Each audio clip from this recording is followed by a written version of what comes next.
Hello, this is John Paval with Access Arts Live, bringing you an update on Sunday's free of charge live stream opera from Opera Streaming in Italy, as well as some other concerts on Sunday, which may be of interest, particularly to those of you who are early music fans. Now, before I go any further, let me remind you, if you're watching this on Facebook, click the like video. If you're watching us on YouTube, click subscribe. And also, please subscribe if you watch us on our 4 other platforms, X, TikTok, Instagram, and Threads. And we'll continue to provide you with up to 1,000 live streams or more in 2025. If we keep going at the rate we're already going, we'll be up to 1,000 by September. There's so much going on. So let me get to this first piece that I've been promising all week long during various live streams that I would give you a fuller description of. Sunday, March 30th at 4 o'clock in the afternoon European time, Opera Streaming live streams a live production of Vivaldi's. Let me start that over again. That doesn't work. Sunday, March 30th at 4 o'clock in the afternoon, Opera Streaming live streams a new production of Vivaldi's Serenade d'Amore, the Serenade of Love, RV690, produced in collaboration with Wigmore Hall. The Serenade RV90 is, it's difficult to even tell you what the name of it is. You could call it the Serenade of Love. That's what I'm doing because this production by Opera Streaming calls it the Serenade d'Amore, but it's produced in association with Wigmore Hall. Wigmore Hall refers to it as Serenata a tre, mio cor, povera cor. My heart, my poor heart. Serenade for 3 people. It's a 3-person opera. This is Vivaldi. This is early music. I can tell you a little bit about the story. I haven't seen it. I don't know if anyone has seen this. I keep seeing it described as being a absolute premiere, an absolute premiere on the Italian websites. So anyway, it's the story. You have a nymph, and the nymph is Aurelia, and she falls in love with the shepherd, whose name is Alcindo. But he responds by very cynically not believing in love or the power of love and refuses her advances. So she gets together with a friend of hers who is supposedly very clever named Nietzsche, and they go to work on Alcindo to persuade him to discover, why he should be with her. And we're told that when the young man finally comes around to declare his love for Aurelia, then Aurelia becomes outraged by what she perceives as a lie on his part, and she gathers together nymphs and shepherds to punish Alcindo in the end. So it ends badly, apparently. I'm not sure. You have to watch it. It's Nymphs and Shepherds, which is very 17th century, I guess. Music by Antonio Vivaldi. Let me tell you a little bit about the players in it. You have them all there in the picture right there. The conductor is Federico Maria Sardelli. He's not only a conductor, he's a composer, musicologist, does a lot of research on early music, and flautist. And he's been very involved in what they call the Vivaldi Renaissance of recent years, and has conducted the world premiere recordings and performances of operas like Arcilda Regina di Ponto, Orlando Furioso, Tito Manlio, Moctezuma, and Atenaid. And he does this with an orchestra that he founded 40 years ago in 1904 called Modo Antiquo. And that's the Modo Antiquo that he's directing there in the photo there on the right-hand side. I can give you I can show you a larger picture of them, or I can show you a picture of them on the steps of some great institutional building. Now, they are specialists in early music who are gathered together. And I'll tell you what Wigmore Hall says about them, because there's a Wigmore Hall page for this same production, but in October of 2025. They say that Modo Antiquo appears able to commune with the spirits of the composers in its strikingly wide repertoire. Such is the vitality and flair of the period instrument ensemble's interpretations. So they will be back with Wigmore Hall performing this same piece in October, as I mentioned, I think October 25th. We will give you the link to that, and we will also give you the link to the orchestra and to each of these performers. As I tell you about them, they're basically, this is in an Italian theater, so this is basically going to be Italian performers. Playing the lead role is Valeria Lagrotta, and she did her studies at the Conservatory in Cesena, including a master's degree in Baroque singing and a master's in early music at another conservatory in Naples. She's doing a lot of early music, opera singing, and that sort of thing in Italy primarily is what I could find. Then playing the role of the shepherd is Valentino Buzza. He was born in Catania, Italy. That's where he studied at the Bellini Conservatory, got out in 2008, so about 15, 16 years ago. Does a lot of work with the Teatro La Fenice. But he also does a fair amount of oratorio and concert singing. He sang at the Teatro an der Wien in Vienna, Handel's oratorio Israel in Egypt, Monteverdi's Orfeo. He's sung with the Elbphilharmonie in Hamburg, the Liceu in Barcelona. He was the tenor soloist in Mozart's Coronation Mass, conducted by Zubin Mehta in Florence, and also went on tour throughout Europe with the Milan Symphony Orchestra, doing the tenor part of Verdi's Requiem, which is nothing to sneeze at.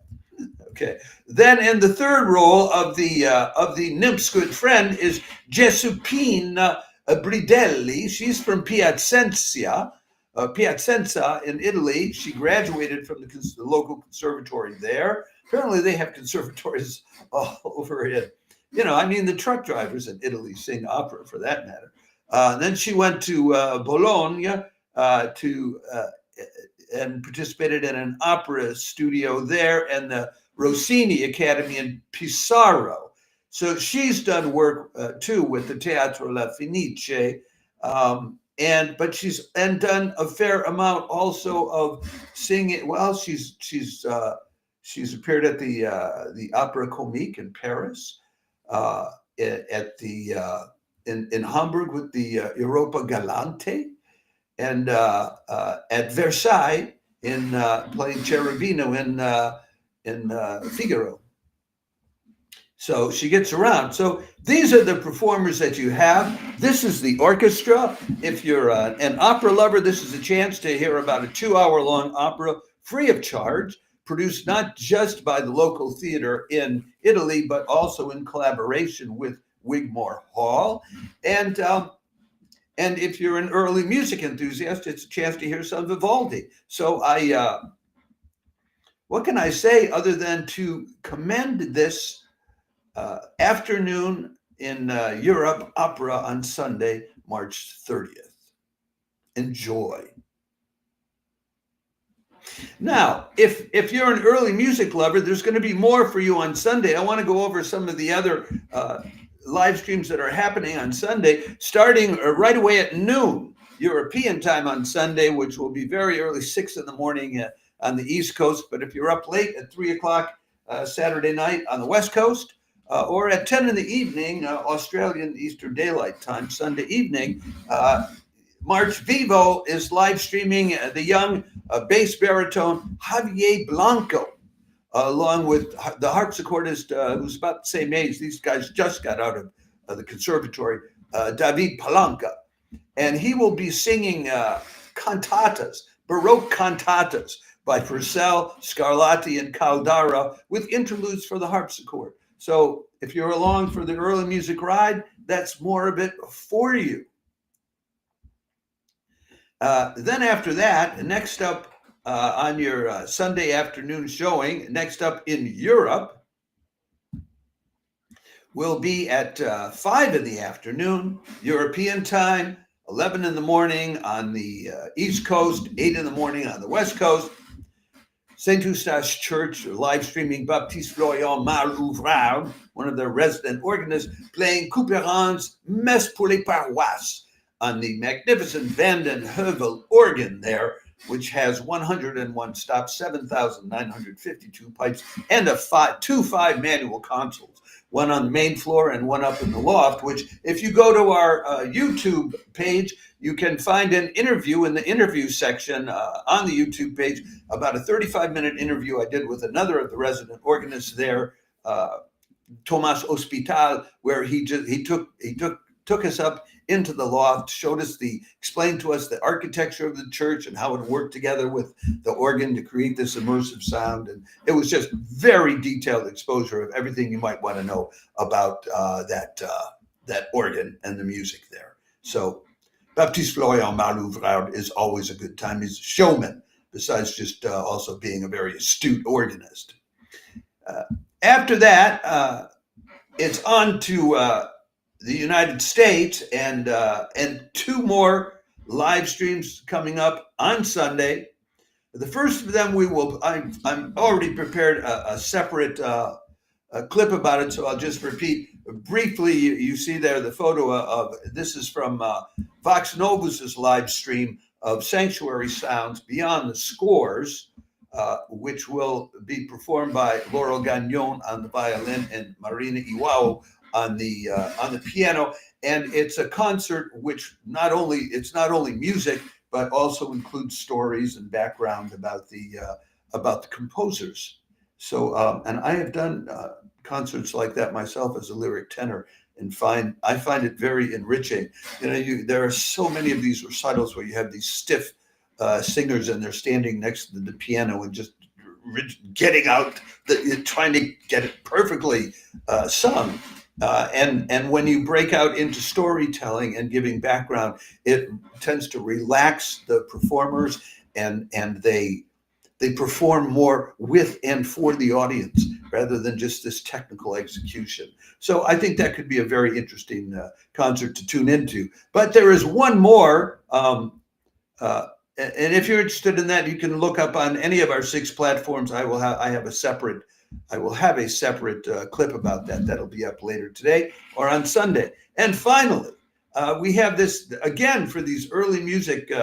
It's an early music Sunday. You've got that great opera. Before it, you've got MarchVivo with the 17th century cantatas, profane cantatas, and then to finish up your Sunday evening, Sunday, March 30th at 5 o'clock in the evening, Eastern Daylight Time, the 13 Choir performs 2 of Bach's early Lutheran masses, number 1 and 4, among other things. They will also be performing a violin concerto number 1 in A minor by Bach, and Am Abend aber des selbigen Sabbats by Bach, BWV 42.